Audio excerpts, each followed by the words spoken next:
Hello, good morning. I'm Novita Rahma. I am the student of PGRI Wiranagara University of Pasuruan. Today, I want to talk about robots and cameras, China's sci-fi quarantine watch. Robots delivering meals, ghostly figures in hazmat suits and cameras point at front doors. China's methods to enforce coronavirus quarantines have looked like a sci-fi dystopia for legions of people. Authorities have taken drastic steps to ensure that people do not break isolation rules after China largely tamed the virus that had paralyzed the country for months.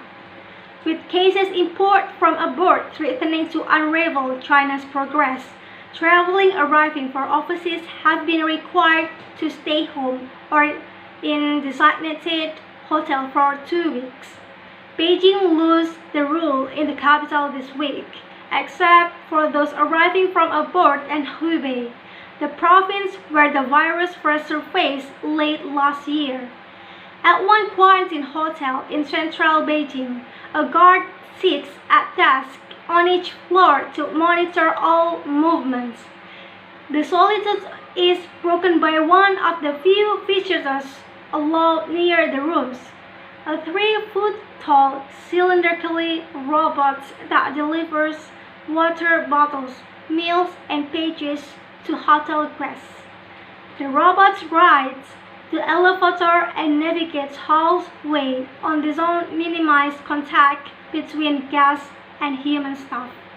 When the robot arrives at its destination, it dials and line phone in the room and informs the occupant in an airy, childlike voice, like, "Hello, this is your service robot. Your order has arrived outside your room."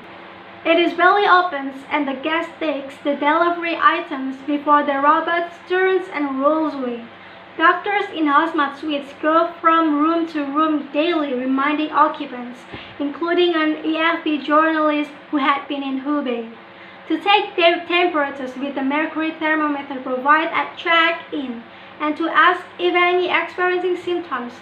People under the home quarantine elsewhere in the city had silent electronics alarm installed on their doors.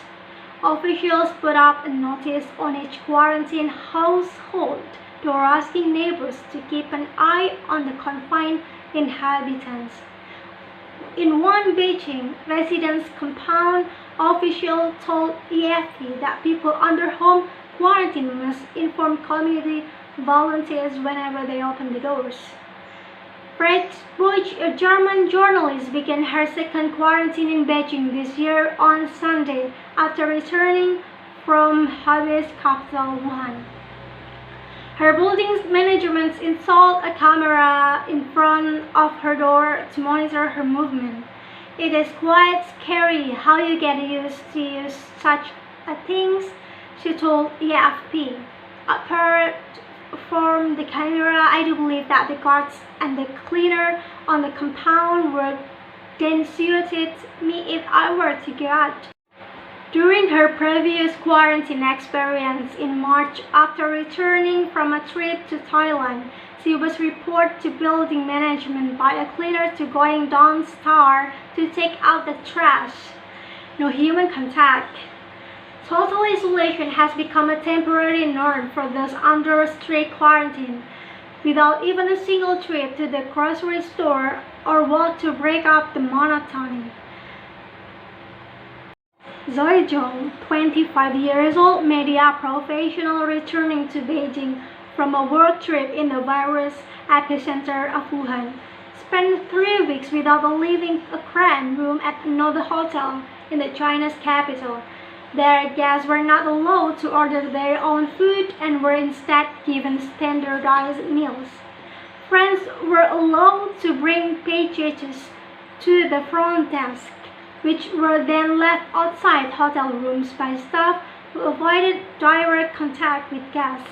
Spending 25 days in a row without seeing a single person, it felt like time was passing extremely slow Zhang told AFP not allow people under quarantine are as closely watched as those in Beijing. However, Carlo Pietrot, a French teacher who arrived in China in late March, just before a ban of foreigners entering the country was introduced, spent 2 weeks under quarantine at a hotel in the southern city, Guangzhou.